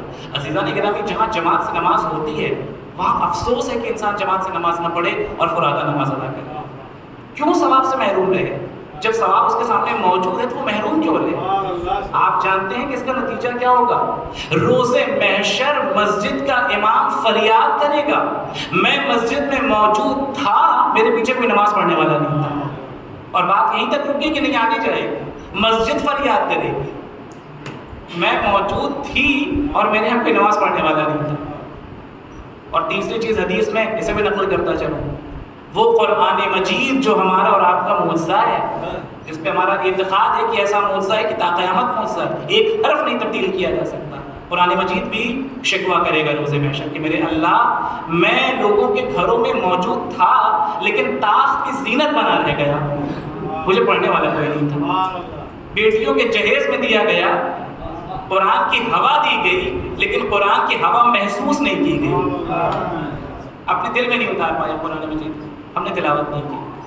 کیا ہوا؟ مسجد فریاد کرتی ہے، امام فریاد کرتا ہے۔ لہٰذا سب سے پہلا نسخہ جو انہوں نے بتایا کہ اگر تم نے یہ کام کر لیا زندگی کے اندر تبدیلی محسوس کرو گے، اور وہ کام یہ کہ نماز اول وقت پڑھو اور باجماعت پڑھو۔ اور بات ہو سکتی ہے اس پہ لیکن میں رک جاؤں گا، ابھی مجھے آگے بھی جانا ہے، لہٰذا یہ پہ رک جائیے۔ کہ دوسرا جملہ، دوسرا کام جو کرو جس سے تم اپنی زندگی کے اندر تبدیلی محسوس کرو گے، اور وہ یہ ہے جب بھی تمہیں کوئی دولت ملے، پیسہ ملے، جیسے ہمارے آپ جانتے ہیں کہ خمس سالانہ ہے، سال مکمل ہو جانے پہ خمس کی تاریخ ہوتی ہے جس پہ انسان خمس نکالتا ہے. کہ جب بھی پیسہ ملے، جب بھی دولت ملے، اسی وقت خمس نکالو. سخت ہو گیا نا، تھوڑا سا مشکل ہو گیا. پہلا معاملہ تو آسان تھا، اول وقت نماز پڑھنا. ابھی ہم سوچ رہے ہوں گے یہ تو بہت آسان بات تھی. یہ معاملہ تھوڑا سا سخت ہو گیا. جب بھی دولت ملے فوراً خمس نکال لیں. میں ابھی ایک آرٹیکل دیکھ کے آ رہا تھا، حجت الاسلام آقا مومنین ان کے اندر رہتے ہیں، بہت اچھے خطیب ہیں، انہوں نے یہ واقعہ نقل کیا. وہ فرما رہے تھے کہ میں نے ایک جوان کو دیکھا جس کا سن 38 سے 40 سال کے آس پاس تھا، یعنی جوان تھا ابھی. تو میں نے دیکھا کہ 38-40 سال کی عمر بھی یہ بندہ ملینئر ہے، دولت مند ہے، اور اتنی دولت ہے اس کے پاس کہ یہ جو بھی 2 سال کا بحران تھا اقتصادی جو آپ نے دیکھا کورونا کے زمانے میں، اس کی زندگی میں کوئی اثر نہیں پڑا. وہ ویسے ہی تھا، اس کی دولت میں کوئی کمی نہیں آئی، ویسے ہی انفاق کرتا تھا، لوگوں کی مدد کرتا تھا، اور بہترین زندگی گزار رہا تھا، عالیشان زندگی گزار رہا تھا. اور سب سے کمال کی بات یہ تھی کہ اس کا ایک بیٹا تھا، اپنے باپ کے مقابلے میں اتنا با ادب تھا، اتنا با تہذیب تھا کہ میں حیرت کر جاتا تھا کہ آج کے زمانے میں ایسے بچے بھی موجود ہیں جو ماں باپ کا اتنا احترام کرتے ہیں. مجھ سے برداشت نہیں ہوا، میں نے اس جوان کو پکڑا، میں نے کہا یہ بتاؤ تمہارا بھی کوئی سن میں نہیں ہے، بزنس آگے بڑھنے میں ٹائم لگتا ہے، ایسا نہیں کہ بزنس آپ نے آج شروع کیا اور کل آپ ترقی پا جائیے گا. بہرحال اس کو ایک وقت گزر جاتا ہے، لمبا پروسیس ہے. کہ تمہارا بزنس اتنا زیادہ ترقی کر رہا ہے، بیٹا تمہارا اتنا باادب ہے، کوئی خاص راز ہے جو تمہیں بتانا پڑے گا. تو اس نے جو راز بتایا وہ سنیے. کہ جانتے ہیں راز کیا ہے؟ راز یہ ہے، سب سے پہلی چیز ہے ماں باپ کی دعا. خدا کی قسم عزیزان گرامی، دنیا میں کوئی بھی انسان کامیابی کے زینے تک نہیں پہنچا مگر یہ کہ ماں باپ کی دعا شامل حال ہوئی. اور انسان ناکامیاب ہو کے ذلیل ہو گیا اگر ماں باپ کی دعا شامل حال ہوئی.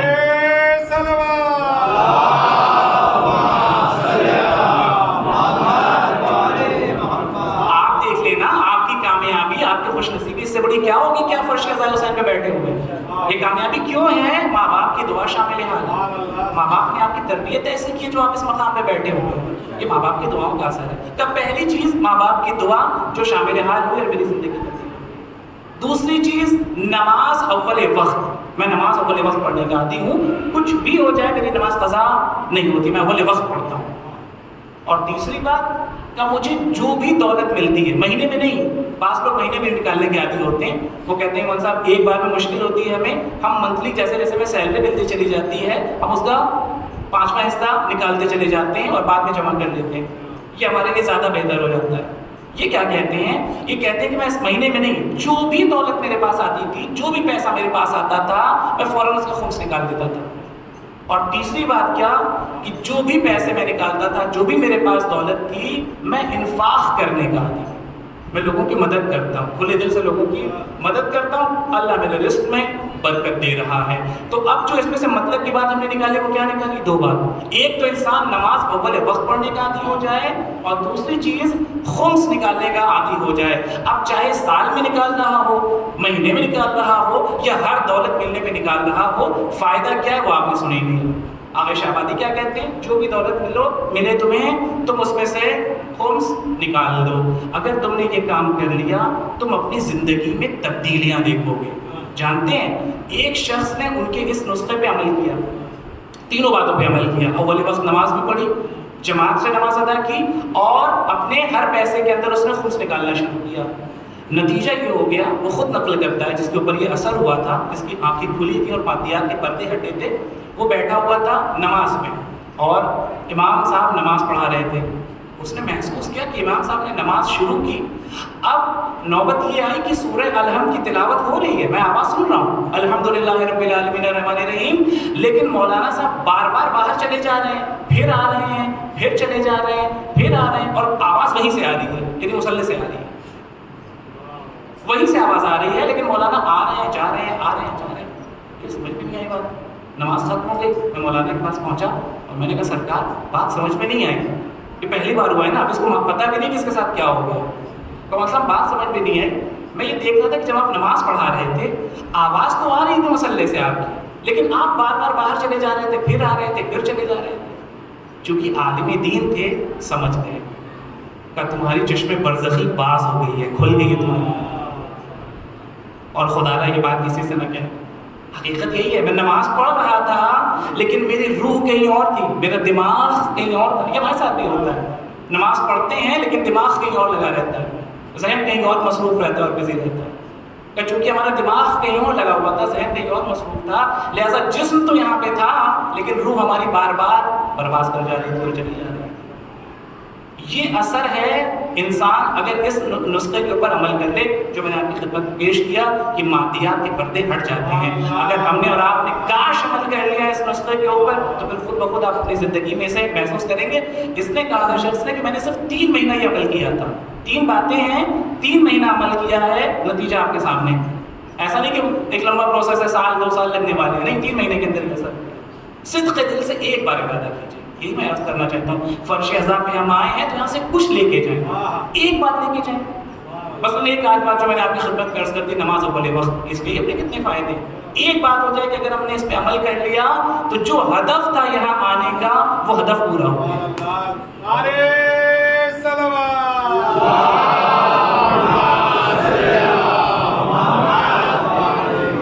کیونکہ پھر سلسلہ بڑھتا چلا جائے گا. اگر ہم عمل کے عادی ہو جائیں گے پھر دھیرے دھیرے ہمارے اندر عمل پیدا ہوتا چلا جائے گا اور ہم اس منزل تک پہنچ جائیں گے. ایک شخص آیا، بدو تھا، دیہاتی تھا، پیغمبر اکرم کی خدمت میں آیا اور آگے کہتا ہے، لہجہ دیکھیے گا، آگے کہتا ہے یا رسول اللہ، سلام عرض کرنے کے بعد، میں آپ کے سامنے دین سیکھنے کے لیے آیا ہوں، مجھے جلدی سے دین سکھائیے، مجھے جانا ہے. یہ میرے جملے ہیں، مجھے جلدی سے دین سکھائیے، مجھے جانا ہے، وقت نہیں ہے میرے پاس. یہ جملہ کوئی یہاں کے ہمارے کسی عالم دین سے کہہ دے مزاج پہ بل پڑ جائے گا. کیا لہجہ ہے تمہارا؟ اتنے اگر مصروف ہو تو پھر ہمارے پاس آئے کیوں؟ یہ کیا طریقہ ہے؟ لیکن وہ معلم اخلاق ہے، وہ معلم اخلاق ہے، وہ اخلاق کا درس دینے والے ہیں. نبی مسکرانے لگے، صحابہ دیکھ رہے تھے کہ تو جسارت کر رہا ہے، جرأت کر رہا ہے. کہہ رہا ہے جلدی سے دین سکھائیے، میرے پاس ٹائم نہیں ہے، وقت نہیں ہے، مجھے جانا ہے. پیغمبر اکرم نے کہا اچھا رک جاؤ، ابھی سکھاتے ہیں. اپنے ایک صحابی سے کہا، میں نے کہا کچھ بھی سیکھ لیا نا ہم نے یہاں سے تو ہمارے لیے توشہ آخرت ہے، کامیاب ہے پھر ہماری وہاں کی زندگی. اپنے ایک صحابی کو بلایا اور اس سے کہا کہ ایک آیت بتائیے، ایک آیت کی اسے تشریح بتا دو اور مختصر سے تفسیر بتا دو اور اسے روانہ کر دو. اچھا خیال کرنا، جب یہ تم سے سوال پوچھے گا تو یہ بار بار تم سے سوال پوچھے گا. تم اسے کچھ بیان کرو گے، یہ بار بار تم سے سوال کرے گا. یہ ہم میں سے بھی بعض افراد کی عادت ہوتی ہے. ایک بار سوال کیا مولانا سے، ابھی جواب لے نہیں پائے ہیں، دوسرا سوال کر دیا. مولانا ہی الجھ جاتے ہیں، بھیا ایک ہی سوال پہ کرو، پہلے سن تو لو جواب. ادب کیا ہے، جب بھی سوال کیا جائے پہلے پورا جواب سنیے، پورا جواب سن لیجیے. جو سوال ذہن میں ہو بعد میں پیش کیجیے، فوراً بیچ میں مخل نہیں ہونا چاہیے کہ آدمی بار بار ایک کے بعد ایک سوال کرنا چلا جائے. لیکن بہرحال چونکہ بدو تھا، دیہاتی تھا، پیغمبر اکرم نے کہا کہ تم سے بار بار سوال پوچھے گا لیکن اطمینان سے، ناراض نہ ہونا، ناراض نہ ہونا، ساری باتیں اس تک پہنچا دینا، جتنا سوال پوچھے بتا دینا اور صرف اس ایک آیت کی تفسیر کر دو. اور آیت کیا تھی؟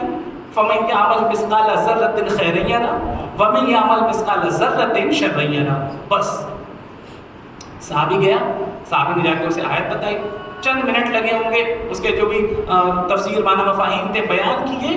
بیان کرنے کے بعد وہ آیا سرکار کی خدمت میں، دستبوسی کی، یا رسول اللہ میں نے دین سیکھ لیا، بہت شکریہ آپ کا، میں جا رہا ہوں. چلا گیا. صحابی ہنسنے لگے، یہاں ہم سالہ سال بیٹھے ہوئے ہیں آپ کی بارگاہ میں، ہم تو آج تک مکمل دین نہیں سیکھ پائے اور یہ آیا اور منٹوں میں سیکھ کے چلا گیا. نبی کا جملہ سنیے گا، سرکار نے ارشاد فرمایا رجع فقیہن، یہ فقیہ بن کے لوٹا. صلوات بھیجے میرے محمد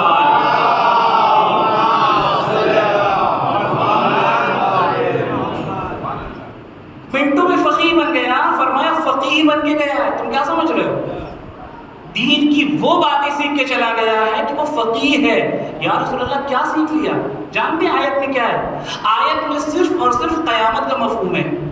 انسان اپنی کی گئی ہر ایک نیکی کو بھی دیکھے گا، اپنی کی گئی ہر ایک برائی کو بھی دیکھے گا. یعنی نیکی کی جزا بھی پائے گا، برائی کی سزا بھی پائے گا.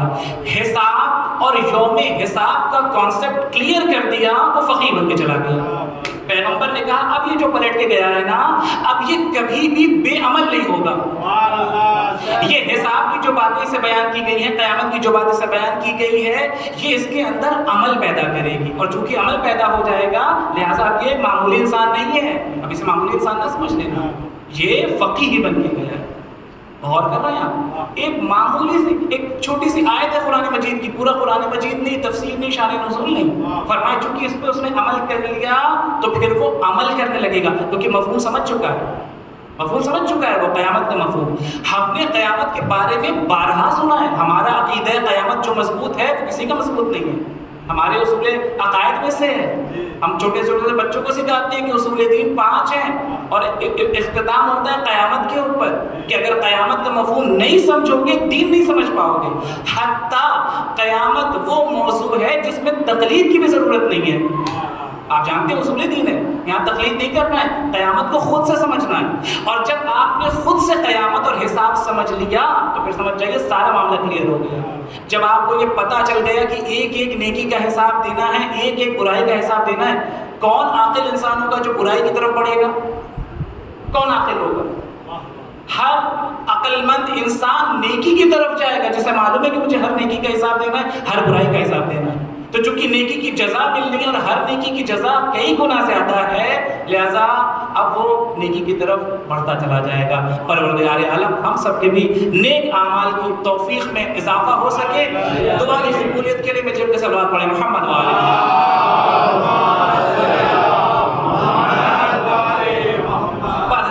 میں گفتگو بالکل مختصر کر رہا ہوں، چند منٹ کی زحمت ہے۔ میں کیا عرض کر رہا تھا آپ کی خدمت میں، پہچانیے فرش ازا کا مقام کیا ہے، پہچانیے کہ ہاں آپ کا انتخاب ہوا ہے، آپ کو یہاں لایا گیا ہے۔ یہ وہ عزادار جو آج مشی کرتے ہوئے نظر آ رہے ہیں، نجف سے کربلا جا رہے ہیں، آپ کیا سمجھتے ہیں پیسہ لے کے گیا ہے، دولت لے کے گئی ہے؟ ہرگز نہیں، ہرگز نہیں، یہ توفیق ہے اور دعائے زہرا ہے جو شامل حال ان خوش نصیب لوگ۔ دولت مند لوگ تو بہت ہیں، ٹہل رہے ہیں اسی دنیا کے اندر، لیکن کیا ہر دولت مند وہاں پہ موجود ہے؟ نہیں۔ نبی کا کلمہ پڑھنے والے بہت ہیں، لیکن نبی کا کلمہ پڑھنے والے احسان فراموش ملیں گے، احسان شناس نہیں ملیں گے۔ یہ احسان فراموشی تو ہے کہ نبی کے نواسے کی قتل کے ایام چل رہے ہیں اور آپ خوشیاں منا رہے ہیں، آپ کو پتہ ہی نہیں کون قتل ہو گیا، کون ذبح ہو گیا۔ ہم مسلسل یہاں فرش ازا کیوں بچھائے ہوئے ہیں؟ ہم یہاں مسلسل کس چیز کا ذکر کر رہے ہیں؟ ہم احسان شناس قوم ہیں اور ہم احسان شناسی جانتے ہیں، اور ہم نبی کو ان کے لال کا پرسہ دے رہے ہیں۔ یہ جو عزادار وہاں پہ پہنچے یہ بھی پرسہ دینے کے لیے گئے، اور ایک توفیق ہے زیارت کی جو ان کو نصیب ہوئی ہے۔ ہم تو صرف دعا کر سکتے ہیں پروردگار عالم تمام مومنین کو زیارت کی توفیق ہے۔ بہت بڑی بات ہے عزیزان گرامی، آپ ذرا دیکھیں تو صحیح کہ کربلا ایک مختصر سا شہر ہے، چھوٹا سا شہر ہے، اور خود عراق کتنا چھوٹا سا ملک ہے، کوئی بہت بڑا ملک نہیں ہے، بہت چھوٹا سا ملک ہے جس کی آبادی بڑی مختصر ہے۔ اس مختصر آبادی والے ملک کے ایک مختصر سے شہر میں اتنی آبادی آ جاتی ہے جتنی آبادی اس ملک کی بھی نہیں ہے۔ آپ جانتے ہیں اتنے لوگ وہاں ابھی پہنچ چکے ہیں، آلریڈی ابھی پہنچ چکے ہیں، ابھی عربی میں ٹائم ہے، لیکن اتنے لوگ پہنچ چکے ہیں کہ جو اس ملک کی آبادی ہی نہیں ہے، جیسا ذرائع سے ابھی تک رپورٹ آ رہی ہے اور خبریں آ رہی ہیں۔ کہاں سے آ جاتے ہیں یہ لوگ؟ یہ وہی افراد ہیں جن کو حسین نے توفیق زیارت دی، جن کو ابوالفضل نے توفیق زیارت دی ہے۔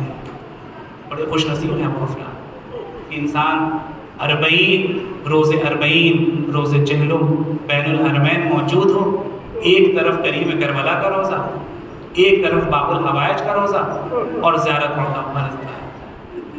یہ بڑی خوش نصیبی ہے عزیزان کرام، بڑی خوش نصیبی ہے، اور لائق تحسین ہے وہ افراد جنہوں نے اس نیک کام کی پہل کی، وہ ہمارے علماء، وہ ہمارے مراجع جنہوں نے یہ سلسلہ شروع کیا، جو یہ مشی کیا کرتے تھے۔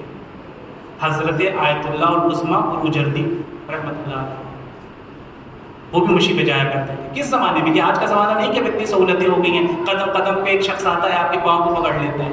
آپ ساری کلپس دیکھتے رہتے ہیں انٹرنیٹ پہ، جو لوگ زیارت پہ گئے انہوں نے دیکھا بھی ہے، جانتے بھی ہیں کہ اگر کھائے بغیر جاؤ گے میرے یہاں سے تو ہم جانے نہیں دیں گے، پہلے ہمارے دروازے پہ آؤ، تمہیں ہمارے یہاں کھانا کھانا پڑے گا، تمہیں اپنی خدمت کا موقع دینا پڑے گا۔ کیسی قوم ہے، اور حسین کو بھی اسی قوم پہ اعتبار تھا، اسی لیے کہا تھا کہ میرے آنے والے زائر کو 3 دن مہمان رکھنا، 3 دن مہمان رکھنا۔ آپ تو سنتے ہیں جو لوگ گئے انہوں نے مشاہدہ کیا ہے، اور ہم بھی انہی میں سے کہ ہم نے مشاہدہ کیا ہے کہ جب پاؤں کو پکڑ کے ایک شخص بیٹھ جاتا ہے اور کہتا ہے کہ تمہیں خدائے حسین کا واسطہ ہمارے گھر آئے بغیر واپس نہ جانا اور 3 دن ہمارے مہمان ہوں، اسے سمجھانا پڑتا ہے ہم تو اسی لیے آئے ہیں، اگر ہم آپ کے گھر پہ رک جائیں گے تو پھر ہم کیسے اس منزل تک جائیں گے، اس ثواب سے محروم رہ جائیں گے، بڑی مشکلوں سے جا پاتے ہیں۔ آغا بروجردی ہیں، سفر کر رہے ہیں نجف سے کربلا، پیدل سفر ہے، اور ایک مداح ہے، روزہ خان ہے جسے آپ نوحہ خان بھی کہہ سکتے ہیں، جو مصائب پڑھتا ہے، نوحہ پڑھتا ہے، وہ بھی ساتھ میں ہو جایا کرتا تھا۔ اتفاق سے ایک ایسا سفر تھا 40 کا کہ وہ نہیں تھا ساتھ میں، آغا کو خبر نہیں تھی، شاگرد ان کے ساتھ تھے۔ آغا نے اپنے شاگردوں سے کہا کہ وہ کہاں گیا روزہ خان جو مصائب پڑھا کرتا تھا، نوحہ پڑھا کرتا تھا، وہ کہاں ہے؟ پہچانیے کہ کتنے خوش نصیب ہے وہ افراد جو اس سرزمین پہ، کون کون آ رہا ہے سرزمین پہ زیارت کے لیے، کون کون آ رہا ہے؟ کہا وہ روزہ خان کہاں گیا؟ کہا آغا وہ نہیں آ پایا، اس کی طبیعت خراب تھی، وہ اس بار ہمراہ سفر نہیں ہوا۔ کہا پھر مصائب کون پڑھے گا؟ وہاں ایک طریقہ ہے، وہاں ہر کوئی مصائب نہیں پڑھتا، وہاں ایک خاص افراد ہوتے ہیں جن کو روزہ خان کہا جاتا ہے، جو ایک خاص لہر میں مصائب پڑھتے ہیں، وہ ایک الگ طریقہ ہوتا ہے۔ حتیٰ وہاں کے ذاکر بھی مصائب اس انداز سے نہیں پڑھتے ہیں، کیونکہ وہاں مصائب پڑھنے کے لیے باقاعدہ ایک شخص ہے جو مصائب پڑھا کرتا ہے۔ کہا مصائب کون پڑھے گا؟ سوچ رہے تھے، پریشان حال تھے، دیکھا ایک سید بزرگ ہیں اور اتنے نورانی ہیں، چہرہ اتنا نورانی ہے کہ آغا بروجردی کہہ رہے تھے کہ میرا دل چاہ رہا تھا کہ میں فوراً جاؤں اور قدم بوسی کر لوں، لیکن بہرحال چونکہ خود کا بھی ایک مقام ہے، اسٹیٹس ہے، لہٰذا سلام کیا، عرض ادب کیا اور کہا کہ سید جان آپ کون ہیں؟ کہا کیوں پریشان؟ کوئی مصائب پڑھنے والا نہیں ہے؟ تو پریشان ہونے کی ضرورت نہیں ہے، ہم آ گئے ہیں، ہم مصائب پڑھیں گے۔ اور ایک بروجردی خیال رکھنا، جیسا مصائب ہم پڑھ سکتے ہیں کوئی اور نہیں پڑھ سکتا۔ آپ سمجھ گئے کون ہے یہ آنے والا سید بزرگ کہ جیسے مصائب ہم پڑھیں گے کوئی نہیں پڑھ سکتا۔ اور ایک مرتبہ بآواز بلند کہا السلام علیکم یا ابا عبداللہ۔ آغا بروجردی کہتے میں نے محسوس کیا جیسے زمین و آسمان سے رونے کی صدائیں بلند ہو رہی ہوں، ہم نے بھی رونا شروع کیا، اتنا گریہ کیا کہ ہمیں غش آ گیا۔ غش سے افاقہ ہوا تو ہم نے دیکھا کوئی مصائب پڑھنے والا موجود نہیں ہے، کوئی نوحہ پڑھنے والا موجود نہیں ہے۔ ہم سمجھ گئے یہ نوحہ پڑھنے والا کوئی عام نہیں تھا، یہ آنے والا وہ ہے جس نے اپنی آنکھوں سے سارا منظر دیکھا، جس کی نگاہوں میں کربلا کا سارا منظر ہے۔ اے عزاداروں، 14 صدیوں کے بعد آپ کے سامنے صرف ذکر کیا جاتا ہے، حسین کو بھوکا پیاسا ذبح کیا گیا، زینب کے سر سے چادریں چھینی گئی، آپ کی آوازیں بلند ہو جاتی ہیں، آپ گریہ گناہ ہو جاتے ہیں، آپ نے دیکھا نہیں ہے، صرف سنا ہے۔ اللہ میرا غریب امام، اللہ میرا آخری امام جو اپنی آنکھوں سے سارا منظر دیکھ رہا، اجرکم اللہ، اجرکم اللہ، جس نے اپنی آنکھوں سے سارا منظر دیکھا۔ کوئی سید سجاد کے دل سے پوچھے سجاد کے دل پہ کیا گزر گئی؟ یہی وجہ ہے کربلا کا واقعہ ختم ہو گیا، شام و کوفہ کی منزلیں تمام ہو گئی، لیکن سجاد کی آنکھوں سے آنسو نہیں تھمے۔ سجاد ہمیشہ گریہ گناہ رہتے تھے، ہمیشہ گریہ کیا کرتے تھے۔ وضو کرنے کے لیے بیٹھے، وضو کا پانی دیکھا، رونا شروع کر دیا، ہائے میرا بابا بھوکا پیاسا ذبح کیا گیا۔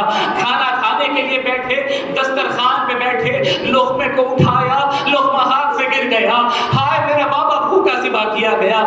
چاہنے والا صحابی موجود تھا، کہتا ہے مولا میں جب سے آیا ہوں دیکھ رہا ہوں آپ مسلسل گریہ کر رہے ہیں، آپ مسلسل فریاد کر رہے ہیں، مولا شہادت تو آپ کے گھر کی میراث ہے۔ دلاسا دے رہا ہے چاہنے والا، مولا شہادت تو آپ کے گھر کی میراث ہے۔ سجاد تڑپ گئے، تو نے انصاف نہیں کیا، شہادت ہمارے گھر کی میراث ہے، لیکن ماں و بہنوں کا سر کھلے بازار میں پھرایا جا رہا ہے، یہ تو ہمارے گھر کی میراث نہیں ہے۔ پھر گریہ شروع کیا، پھر رونے لگے، چاہنے والا بھی رو رہا ہے، گریہ کر رہا ہے، گریہ کرتے کرتے وہ منزل آئی، اس نے رو کے آواز دی، مولا میں آیا ہوں، جب سے آیا ہوں میں دیکھ رہا ہوں آپ جب بھی گریہ کرتے ہیں آپ کی زبان میں ایک جملہ رہتا ہے، ہائے شام، الشام، ہائے شام۔ مولا شام میں ایسا کون سا ظلم آپ پہ ہو گیا جس سے آپ فراموش نہیں کر پاتے؟ جملہ سنیے گا، سید سجاد نے آواز دی، اے بن حال سوال نہ کر، اے بن حال نہ پوچھ۔ سجاد پہ بڑا سخت مرحلہ تھا، کہ مولا بتائیں تو صحیح شام میں کیا ظلم ہوا؟ کہ شام میں ہمیں اس مقام پہ لا کے رکھا گیا تھا جہاں غلام اور کنیزیں بیچے جاتے تھے، منادی ندا دے رہا تھا یہ رسول زادیہ ہے، یہ علی کی بیٹیاں۔ اجرکم اللہ، اجرکم اللہ۔ ہاں یہی وجہ ہے کہ سید سجاد پہ اتنا شاخ تھا، یہ شام و کوفہ کے مصائب اور اتنا سخت گزرے ہیں یہ مسائل کہ جب سید سجاد رہا ہونے کے بعد چہلم پہ پہنچے ہیں مولا کے پاس، اور جب سب سے پہلے اپنے بابا کی خدمت میں آئے تو آ کے پرسہ دینے کے بعد ایک جملہ کہا تھا، بابا سجاد شرمندہ ہے، آپ کی امانت شام کے زندان میں چھوڑا گیا۔ ختم کر دی میں نے مجلس۔ بابا سجاد شرمندہ ہے، آپ کی امانت شام کے زندان میں چھوڑ آیا۔ بابا پہ رو چکے، زینب نے حسین کا ماتم کرنا شروع کیا۔ سید سجاد اٹھے اور نہر فرات کا رخ کیا۔ نہر فرات کا رخ کرنے کے بعد قبر عباس میں جا کے بیٹھ گئے اور پہلا جملہ کہا، اے چچا عباس، سجاد آپ کے بعد جینا نہیں چاہتا۔ سجاد کے لیے دنیا تاریخ ہو گئی۔ اے چچا، آپ کی فرقت سجاد کے لیے شاخ ہے، آپ کی جدائی سجاد برداشت نہیں کر سکتا۔ لیکن پھر جو آخری جملہ کہا، یہ قیامت خیز جملہ ہے، اور مجلس بھی مکمل ہو گئی۔ کہا، اے چچا عباس، لیکن شانے کٹا کے فرات کے کنارے سو جانا آسان ہے۔